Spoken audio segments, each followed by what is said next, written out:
নমস্কার। আজকে আপনাদের দেখাবো একটি মাল্টি গ্রাফটিং গাছ, যেটি আমি গত বছর গ্রাফটিং করেছিলাম। একটা হচ্ছে ব্যানানা ম্যাঙ্গো আর একটা অরুণিমা। এটা দেখছেন ব্যানানা ম্যাঙ্গো কেমন ধরেছে, আর এখানে রয়েছে অরুণিমা, দেখতে পাচ্ছেন ফল ধরে রয়েছে অরুণিমা। একই গাছে দুটি কলম করেছিলাম।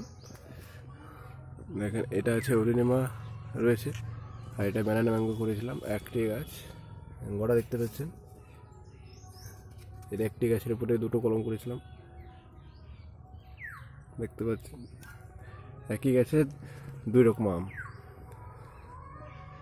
দেখতে পাচ্ছেন ব্যানানা, আর এখানে রয়েছে অরুণিমা।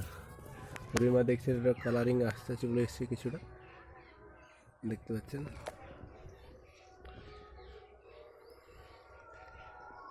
পরবর্তীতে আরও আমাদের গাছ রয়েছে, আমাদের তুলে ধরবো। এটাও রয়েছে গ্রাফটিং, একটি গাছে 3-4টি করে রয়েছে। আমি গত বছর করেছিলাম, সাকসেসফুল মোটামুটি। লাইক করবেন আর সাবস্ক্রাইব করবেন আমার চ্যানেলটাকে। নমস্কার।